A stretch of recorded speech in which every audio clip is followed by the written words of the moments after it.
Assalamualaikum warahmatullahi wabarakatuh. Waalaikumsalam warahmatullahi wabarakatuh. Bismillahirrahmanirrahim. Alhamdulillahirabbil alamin. Assalatu wassalamu ala asyrafil anbiya'i wal mursalin wa ala alihi wa sahbihi ajma'in. Amma ba'du.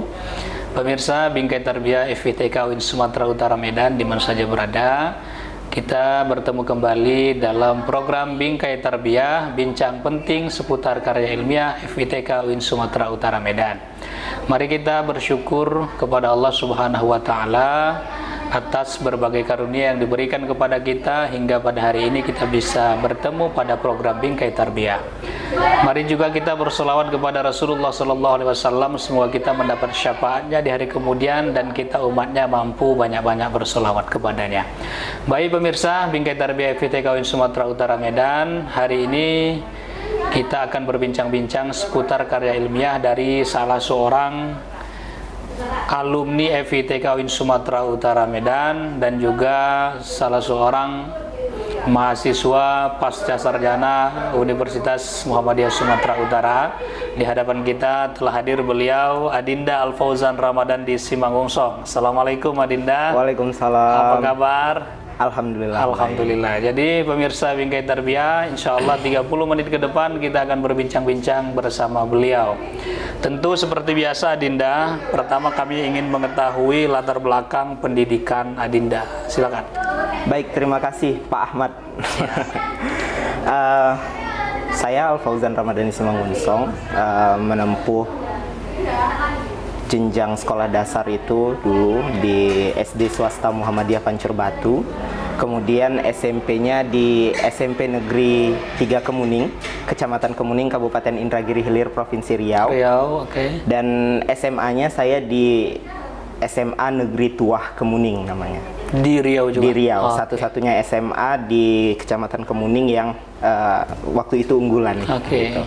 Dan menempuh strata 1 di Fakultas Ilmu Tarbiyah dan Keguruan UIN Sumatera Utara Medan di program studi pendidikan matematika. Matematik. Dan sekarang saat ini alhamdulillah sedang studi lanjut di program pasca sarjana Universitas Muhammadiyah Sumatera Utara dengan jurusan yang sama, pendidikan matematika. Yang sama, luar biasa. Jadi dari SMA itu saya memang jurusannya matematika dan ilmu alam, kemudian pendidikan matematika dan pendidikan matematika. Cenderungannya ke situ ya. Iya. Ini pemirsa berbanding terbalik dengan saya ini.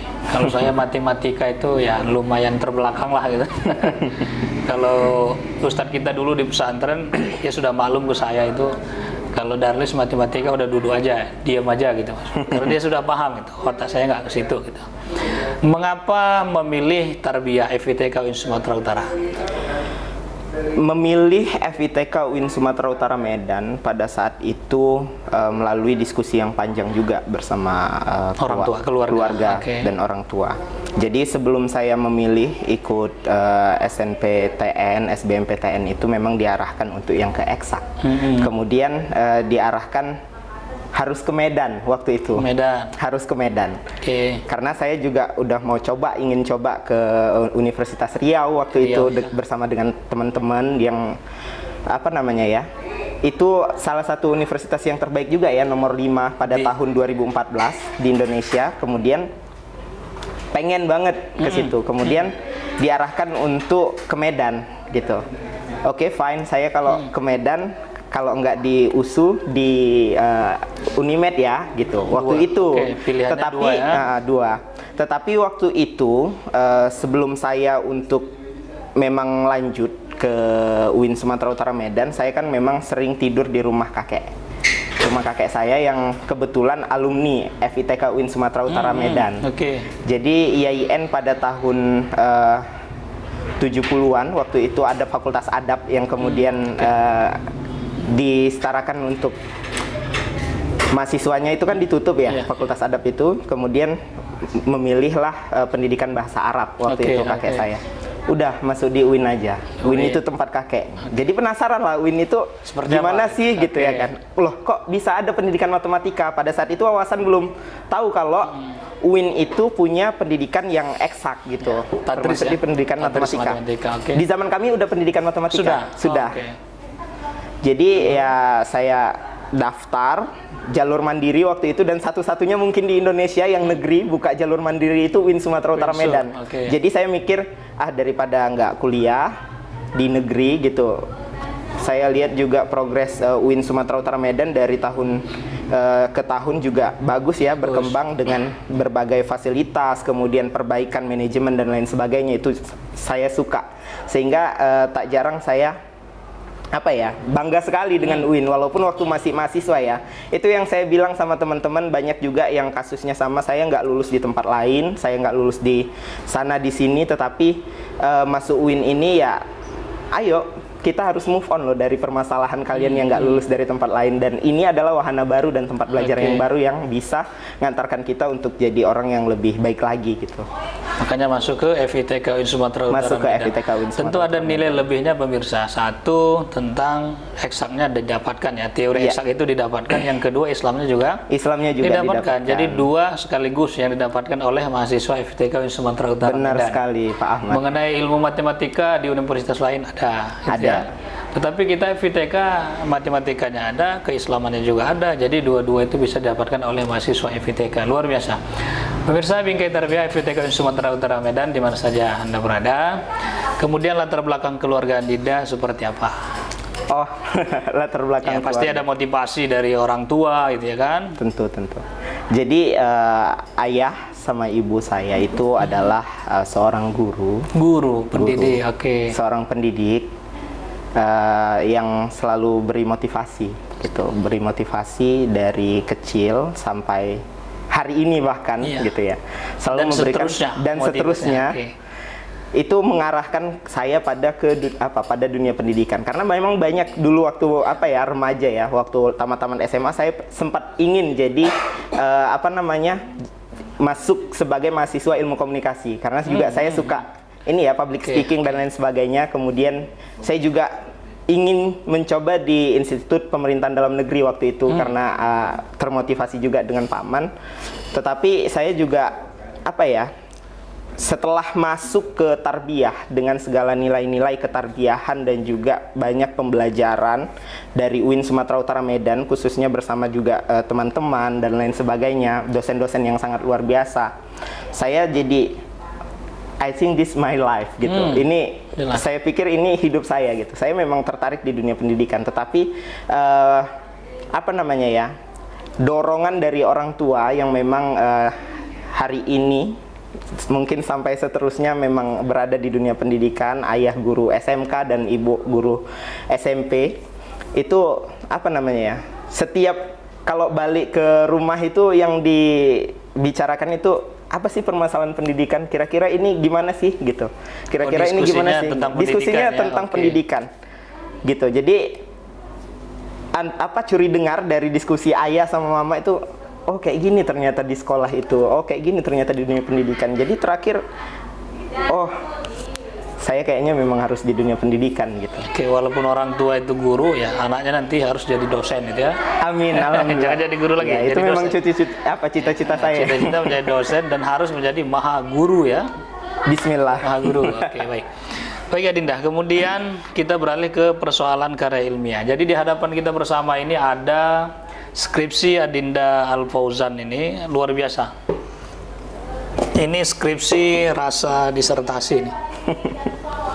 Tebal skripsi Adinda Al-Fauzan. Pengembangan strategi blended learning berbasis contextual teaching and learning pada materi statistika untuk meningkatkan hasil belajar matematika siswa kelas 8 SMP Muhammadiyah 61 Tanjung Selamat, tahun ajaran tahun akademik 2021-2022. Ini skripsi setebal ini berapa lama dituntaskan? Penuntasan kalau untuk naskah ini ada cerita sedihnya juga. Jadi satu semester itu semester 8 ya ngambil skripsi gitu ya. Kemudian saya dulu awalnya bukan di research and development, bukan di pengembangan. R&D, okay. Tetapi saya lebih ke kuantitatif kuantitatif, judulnya itu dulu pengaruh blended learning dan kontekstual teaching and learning terhadap hasil belajar matematika siswa. Namun setelah sudah jadi proposalnya, selama tiga bulan itu saya ngerjain proposal masa pandemi.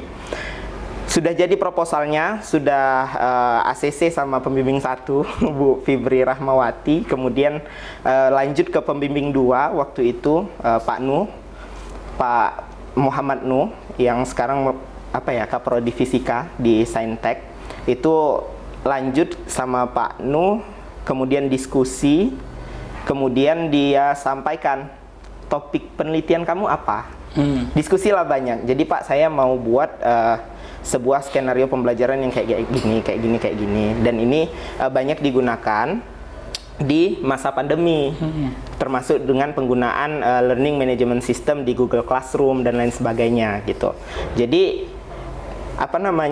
setelah perbincangan yang panjang waktu itu di Masjid Ulul Albab Win Sutomo ya. Iya, beliau bilang ini bagusnya di pengembangan, di research and development. Coba kamu balik lagi besok, antarkan proposal yang baru. Jadi saya, Masya Allah gitu, ini udah jadi loh, tinggal ACC sedikit lagi gitu ya. Tentu kalau dari kuantitatif dan ke ini research and development itu kan yang paling penting itu di ini ya, metodologi ya, di bab 3. Jadi saya siang jumpa Pak Nuh. Dan itu waktu mau jumpa saya chat, Assalamualaikum Pak, saya mau jumpa Bapak untuk diskusi terkait skripsi saya yang sudah selesai sampai bab 3 gitu. Saya bilang kan, oh saya nggak bisa, saya cuman punya probability untuk kamu 5% katanya. Saya cuman punya peluang untuk kamu itu 5% gitu. Saya balas, nggak apa-apa Pak, sekecil apapun peluangnya itu tetap peluang. Jadi saya datang ke Win Sutomo. Ya di hari pertama itu juga memang belum ada bimbingan sama sekali sama Pak Nuh. Ya udah, itu tadi diskusi dan akhirnya pengaruh itu jadi berubah jadi ke pengembangan. Oke, bagus. Jadi penelitiannya berbasis R&D ya? Iya, research and development. Oke. Pembimbing 1 Bu Dr. Fibri Rahmawati MSI. Basicnya tentu matematika. Pembimbing 2 Pak Muhammad Nuh juga sama basicnya di pendidikan fisika. Oke. Ini tuntasnya berapa lama? Tuntasnya jadi kalau untuk teks dan lain sebagainya itu untuk ngetik, mencari referensi dan juga berbagai macam baca buku-buku tentang metodologi penelitian itu selama 3 bulan. Tetapi untuk jadi seperti ini itu mengalami banyak revisi dan itu yang buat sampai ke 6 bulan gitu. Luar biasa. Pemirsa Bingkai Tarbiyah FITK Sumatera Utara Medan, luar biasa Dinda Al Fauzan ini menuntaskan skripsi setebal itu ya, dari draft sampai selesai 6 bulan doang. Saya punya disertasi ya tebalnya segini juga. Masya Allah. Jadi ini skripsi rasa disertasi luar biasa. Kemudian Adinda Fauzan, mengapa Adinda memilih pengembangan strategi ini? Kalau ditanya mengapa saya mengembangkan strategi blended learning berbasis contextual teaching and learning itu, pertama kita harus menyadari bersama bahwasanya hari ini kita tidak bisa menolak kalau kita sudah terjun pada disrupsi culture yang membawa kita dari ranah-ranah konvensional menuju ranah-ranah yang basisnya informasi dan teknologi serta digitalisasi. Sehingga salah satu kalau dia salah satu model pembelajaran yang saya rasa itu sangat relevan untuk sekarang itu adalah strategi blended learning ya, model pembelajaran blended learning itu. Dan punya masalah sebenarnya. Blended learning ini kan ada banyak tipenya. Karena memang teman-teman kita, peserta didik kita, anak-anak murid kita juga harus menyadari bersama bahwasanya teknologi itu bukan hanya untuk bersenang-senang, untuk bermedsos saja, tetapi ya ada bagian yang lebih baik kita gunakan untuk sesuatu hal yang bermanfaat, salah satunya di pembelajaran gitu. Jadi Itu sebenarnya motivasi saya untuk mengembangkan strategi blended learning berbasis contextual teaching and learning yang waktu masa pandemi itu ya, mohon maaf, di beberapa sekolah itu ada yang gurunya cuma ngirim baca dari WA lewat gitu ya. WA ya. Nah, ini tugas dan lain sebagainya. Ngirim video YouTube ya. Iya. Paling itu aja ya. Padahal pendidikan itu kan harusnya juga mentouch banyak ranah ya, kognitif, afektif dan psikomotorik pada anak gitu. Walaupun pada saat itu pembelajaran dari rumah, karena memang pendidikan ini tidak bisa digantikan oleh teknologi, harus ada touching guru atau sentuhan dari guru gitu. Sehingga bagaimana caranya blended learning ini bukan hanya sekedar pembelajaran yang memakai teori belajar behavioristik atau stimulus respon gitu, bukan, tetapi bagaimana caranya bisa loh blended learning itu kita pakai constructivism ataupun, karena memang karakteristik matematika ini kan berbeda, Pak. Apa bedanya? Bedanya itu matematika ini tidak bisa diajarkan tidak terstruktur. Mengapa demikian? Karena memang nggak mungkin orang bisa memahami konsep kali-kali, tetapi dia tidak tahu konsep tambah-tambah gitu. Oh gitu. Jadi karakteristik pendidikan matematika itu tentu sangat berbeda. Sehingga gimana ya caranya buat pembelajaran ini supaya terstruktur, pembelajaran ini supaya termanajemen dengan baik. Oh, ada kok learning management system, bahkan di kampus-kampus itu banyak e-learning, ada beberapa sekolah yang bonafik itu juga ada e-learningnya dan lain sebagainya. Kenapa nggak kita buat dengan fitur-fitur yang memang terstruktur dan dijelaskan dalam buku strategi pembelajaran matematika pasca pandemi ini gitu. Luar biasa, Adinda Fauzan. Pemirsa Bingkai Terbaik FITK Sumatera Utara Medan. Berarti dari uraian Adinda Fauzan itu latar belakangnya bagus gitu ya. Kemudian dari latar belakang itu sehingga Adinda Fauzan melakukan penelitian ini. Dengan tujuannya itu apa? Tujuan penelitiannya sederhana. Tadi menghilangkan budaya behavioristik yang cenderung dilakukan pada masa pandemi itu. Apa itu? Ya, stimulus respon ini tugas, kumpulkan jam segini, ini tugas, kumpulkan jam segini. Ditambah lagi banyak di lingkungan saya, tetangga-tetangga itu anak-anaknya asik main handphone tetapi bukan untuk belajar. Karena memang hanya mengakses media sosial. Mengakses media sosial kan banyak itu yang walaupun memang di beberapa tempat untuk anak-anak yang pengen sekolah itu harus ke gunung dulu, manjat pohon dulu untuk dapatkan sinyal, tetapi kalau untuk di daerah kota dan lain sebagainya saya melakukan observasi atau studi awal sebelum melakukan penelitian itu memang seperti itu. Dan hasilnya yang didapatkan? Dan hasilnya ketika dikembangkan strategi pembelajaran blended learning berbasis contextual teaching and learning ini, alhamdulillah mengalami peningkatan dengan uji normal gain ya. Mengalami peningkatan. Pertama dikembangkan dulu strateginya. Jadi ada 2 kali tahap nih. Dikembangkan dulu strateginya, kemudian kita ujikan kuantitatif. Oh begitu. Iya. Jadi tahu, oh ini meningkat gitu dari pengembangan yang sudah dilakukan. Jadi hasilnya meningkat ya setelah dilakukan penelitian itu. Baik. Terima kasih Adinda Fauzan. Pemirsa Bingkai Terbaik FITK Sumatera Utara Medan. Ternyata skripsi yang tebal ini melahirkan sebuah buku. Buku ini strategi pembelajaran matematika pasca pandemi, skenario mengajar masa kini dan nanti. Itu hasil dari skripsi. Jadi gini, penelitian itu kan ada yang namanya output ya, Pak. Output itu. Iya. Jadi kalau yang dia basisnya research, alhamdulillah nanti di volume 2 2022 itu di jurnal Axiom terakreditasi Sinta 3 itu luar biasa. Yang basisnya research itu diterbitkan di sana. Tetapi untuk teori, untuk lampiran-lampiran seperti rencana pelaksanaan pembelajaran, skenario pembelajarannya di dalam learning management system Google Classroom itu kan kalau di repositori pun ditaruh, tentu orang malas ya baca hasil riset yang bentuknya skripsi gitu. Jadi output yang kedua adalah dengan adanya buku ini. Jadi buku ini sebenarnya kumpulan-kumpulan dari teori-teori, kemudian diramu dengan arah berpikir dari latar belakang penelitian saya sampai dengan skenario pembelajarannya sampai dengan panduan penggunaan strategi itu. Dan panduan penggunaan learning management sistemnya itu diramu dalam buku ini. Ini buku diterbitkan tahun 2022. Iya. Berarti baru diterbitkan. Luar biasa Adinda Fauzan itu. Dengan tebal buku 150 halaman. Ada 7 bab ya. 8 bab dari pendahuluan sampai penutup. Saya tertarik dengan bab yang ke-3, strategi mengajar masa kini dan nanti.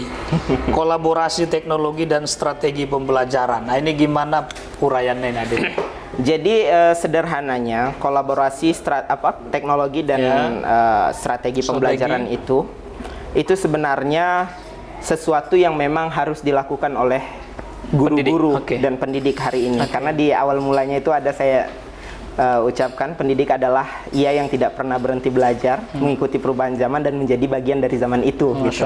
Karena tidak dapat dipungkiri banyak guru-guru kita yang megang laptop untuk mengakses internet itu juga gampang gitu ya. Tambah lagi baru-baru ini saya juga ikut research tentang literasi media. Itu juga banyak anak-anak anak-anak yang dalam kurun waktu sebagai pelajar itu banyak mengakses media sosial dan konten-konten itu yang berbasis hiburan gitu. Itu ya. Tetapi tidak banyak yang mengakses pendidikan gitu.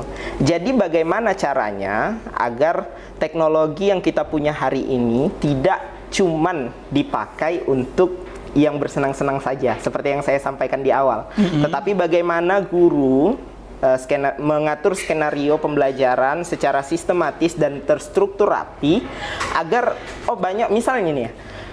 Saya mau mengajar statistik gitu ya, mengajar statistik di SMP gitu. Banyak kok, kalau bisa dicek banyak kok video-video tentang statistika SMP di YouTube. Dan ketika kita sudah susun dan kita rumuskan melalui learning management system yang rapi, tentu itu akan diakses dalam jangka waktu yang lama. Kan begitu. Artinya ketika misalnya siswa itu sudah melalui bab-bab pembelajaran, tetapi siswa itu bisa mengakses di mana saja dan kapan saja pembelajaran ketika nanti misalnya mau ulangan atau mau ikut asesmen nasional dan lain sebagainya gitu. Sehingga kolaborasi teknologi dan strategi pembelajaran itu lebih tepatnya saya mengatakan bahwasanya ayo kita manfaatkan teknologi untuk pembelajaran ini. Karena strategi itu kan pada hakikatnya adalah cara taktik untuk mencapai sesuatu gitu.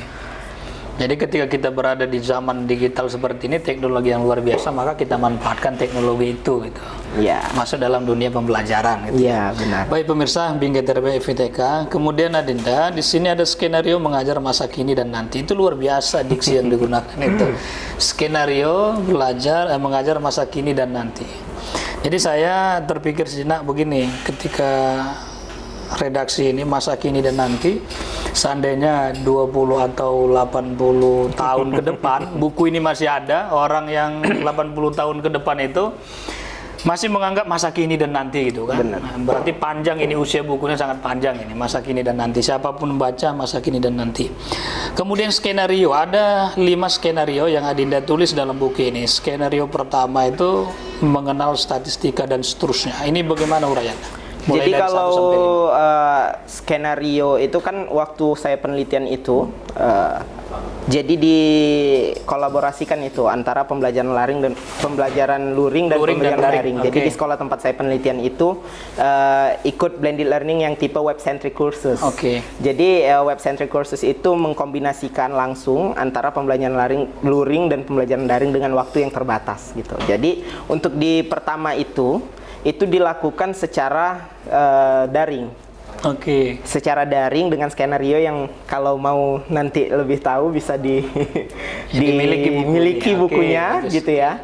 Kemudian di pertemuan itu full bahan ajar, kemudian ada fitur-fitur yang terbaru untuk yang di pengembangannya itu ya, konten yang terbaru di dalam fitur-fitur pembelajarannya. Itu akan dibahas pertemuan satu itu di kelas. Di pertemuan itu tinggal diskusi aja. Jadi diskusi atau memperdalami apa yang akan kita apa yang telah kita pelajari di pertemuan 1 gitu. Jadi begitu juga pertemuan 3 itu daring, membahas ada kegiatan apersepsi juga ya, ada membahas tentang pertemuan sebelumnya dan juga pertemuan yang akan datang, juga membahas pertemuan yang hari ini kita bahas gitu.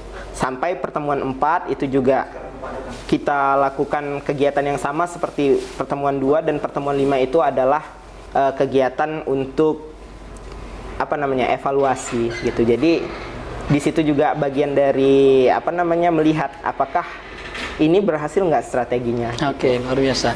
Jadi untuk lebih lengkapnya dan rincinya memang bisa membaca buku Adinda Al-Fauzan ini, terutama kepada guru-guru matematik gitu ya.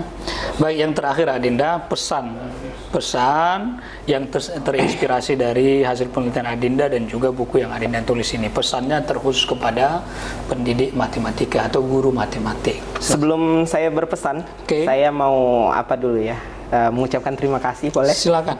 Jadi yang pertama, saya mengucapkan terima kasih kepada Fakultas Ilmu Tarbiyah dan Keguruan UIN Sumatera Utara Medan yang memang support sekali dengan adanya kegiatan-kegiatan ilmiah seperti ini. Yang kedua, saya mengucapkan terima kasih untuk kedua orang tua saya, karena memang dari kecil sampai besar mereka juga memberikan inspirasi terhadap saya, sehingga ini Fauzan yang sudah hampir masuk ke fase dewasa gitu ini ya. Anakmu gitu ya. Ini anakmu Pak gitu ya. Yang ketiga, tak luput dari dosen-dosen saya, ada Pak Padli Nugraha, itu dosen psikologi pendidikan saya waktu itu, yang selalu nanya, Alfa, ini dia manggil saya Alfa, Bapak itu, Alfa, kamu ini gini, mana karyamu? Gitu.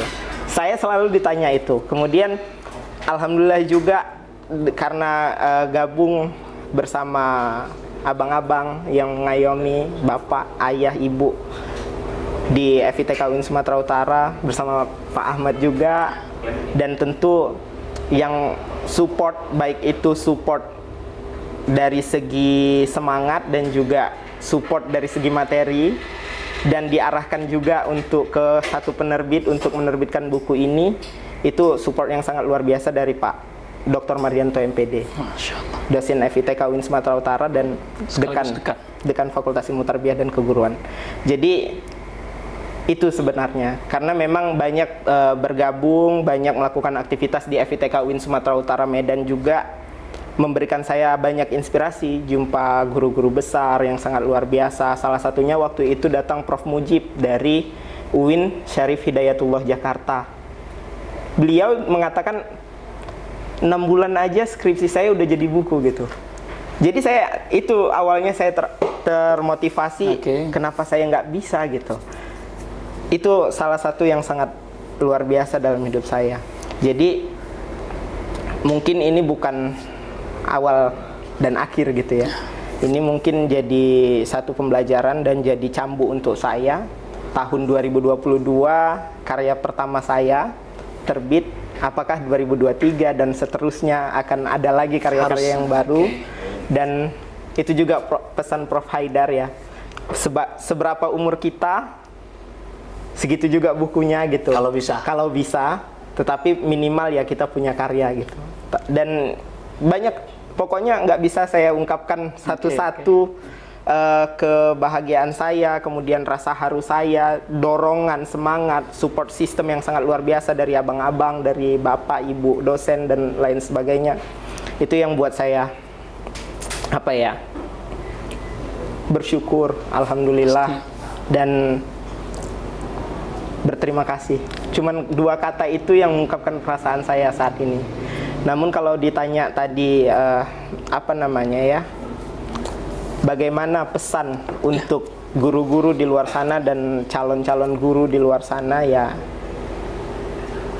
hidup ini kan seperti air ya. Kalau kita mau cari air yang jernih, itu kita ke hulu. Dan untuk ke hulu itu dayung sampannya itu berat gitu. Jadi ya kalau nggak sanggup ya kita hanyut. Hanyut pun kita bisa milih, mau hanyut lalu kapalnya terbalik, atau hanyut terbentur batu, atau hanyut dengan pengendalian. Artinya ayo sama-sama kita terus belajar, nggak berhenti belajar. Saya juga nggak berani nih ngasih saran-saran yang sangat luar biasa sama guru-guru bangsa, guru-guru di luar sana, karena saya juga masih belajar ini Bang, Pak. Karena saya juga masih belajar dan insya Allah nggak akan berhenti belajar. Dan pokoknya semangat aja. Kalau jadi guru ya semangat untuk terus jadi guru. Calon guru juga semangat untuk nanti ketika jadi guru juga harus semangat dan bermanfaat. Itu aja. Oke, yang terakhir, pendidik adalah menurut Adinda Fauzan? Pendidik itu adalah kunci dari keberhasilan dan kemartabatan suatu bangsa. Dan juga pendidik itu adalah pencipta karakter seseorang. Masya Allah, luar biasa. Pemirsa Bingkai Tarbiyah FITKWN Sumatera Utara Medan, tentu asik perbincangan kita.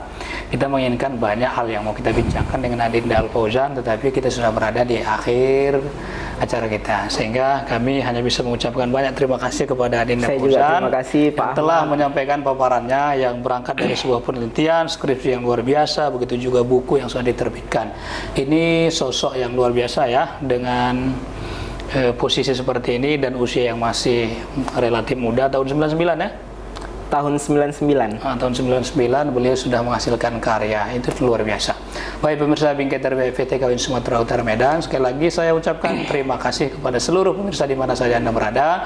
Saya Ahmad Dares undur diri dan seluruh kru yang berada di sini, kru yang diketuai oleh Adinda Arif, mengucapkan terima kasih dan mohon maaf atas segala kekurangan kami. Demikian, Assalamualaikum warahmatullahi wabarakatuh. Waalaikumsalam warahmatullahi wabarakatuh. Terima kasih Pak Ahmad.